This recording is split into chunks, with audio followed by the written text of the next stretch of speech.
Difference between prokaryotes and eukaryotes. Prokaryotes और eukaryotes में ये डिफरेंस होता है कि जो प्रोकैरियोट्स होते हैं वो सिंपल होते हैं, जबकि जो यूकैरियोट्स होते हैं उनके सेल्स कॉम्प्लेक्स होते हैं। प्रो का मतलब होता है बिफोर और कैरियोन का मतलब होता है न्यूक्लियस।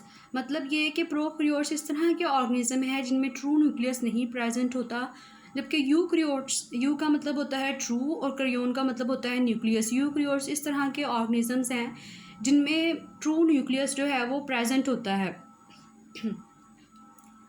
ट्रू न्यूक्लियस का क्या मतलब होता है कि जो यूकैरियोट्स होते हैं इनमें न्यूक्लियस न्यूक्लियर इन्वेलप से बाउंडेड होता है और इसके अलावा प्रोमिनेंट होता है, और न्यूक्लियर इन्वेलप में पोर्स भी होते हैं जिससे ट्रांसफ़र ऑफ मटेरियल होता है साइटोप्लाज्म से न्यूक्लियस में। यहाँ पे डायग्राम में दिखाया गया है, एक सेल का स्ट्रक्चर बनाया गया है, बिल्कुल दरमियान में न्यूक्लियस है और उसके इर्द गिर्द न्यूक्लियर इन्वेलप है। न्यूक्लियर इन्वेलप में पोर्स हैं, इसके अलावा इसके आउटर साइड पे साइटोप्लाज्म है और साइटोप्लाज्म में डिफरेंट तरह के ऑर्गेनेलीज हैं, राइबोसोम्स है, माइटोकॉन्ड्रिया है, गोल्जी अपरेटस है और इसके अलावा एंडोप्लाज्मिक रेटिकुलम है। ये जितने भी ऑर्गेनेलीज हैं इनके डिफरेंट फंक्शंस हैं। फॉर एग्जांपल राइबोसोम्स जो है वो प्रोटीन की तैयारी में काम आता है, mitochondria power house of the cell है, एनर्जी बनाने में काम आता है। एंडोप्लाज्मिक रेटिकुलम दो तरह के होते हैं, rough endoplasmic reticulum and smooth endoplasmic reticulum. इनके भी डिफरेंट फंक्शंस है। गोल्जी अपरेटस का पैकेजिंग में काम है। मतलब ये कि सेल के अंदर जितने भी ऑर्गेनेलीज हैं या जितने भी सब यूनिट्स हैं हर एक का कोई ना कोई काम है।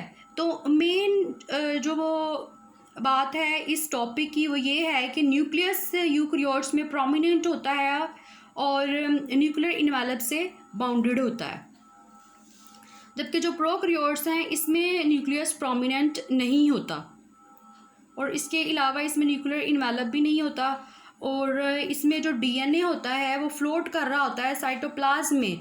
तो डीएनए जो साइटोप्लाज्म में फ्लोट कर रहा होता है, जिस रीजन में ये फ्लोट कर रहा होता है उससे कहते हैं न्यूक्लियाइड।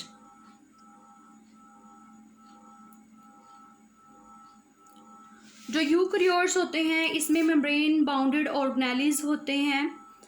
फॉर एग्जांपल इसमें माइटोकॉन्ड्रिया प्रेजेंट होता है, इसमें एंडोप्लाज्मिक रेटिकुलम प्रेजेंट होता है, इसके अलावा इसमें गोल्जी अपरेटस प्रेजेंट होता है और राइबोसोम्स जो होते हैं वो लार्जर इन साइज होते हैं। जो प्रोकैरियोट्स होते हैं इनमें कोई भी मेम्ब्रेनस ऑर्गेनेली प्रेजेंट नहीं होता, राइबोसोम्स भी स्मॉलर होते हैं और ये 10 टाइम्स स्मॉलर होते हैं देन यूकैरियोटिक सेल्स। अगर सेल वॉल को देखा जाए तो जो प्रोकैरियोट है इसमें सेल वॉल पेप्टाइडोग्लाइकिन की बनी होती है। पेप्टाइडोग्लाइकिन पॉलीमर है अमाइनो एसिड का और इसके अलावा शुगर का। और यूकैरियोट में जो सेल वॉल बनी होती है प्लांट में सेलुलोज की, फंजाई में काइटिन की। यहाँ पे पेप्टाइडोग्लाइकिन polymer amino acid and sugar. Amino acid क्या है? Amino acid nitrogen containing compounds हैं जो कि प्रोटीन की तैयारी में मदद देते हैं और ये अमाइनो एसिड सब यूनिट हैं प्रोटीन के।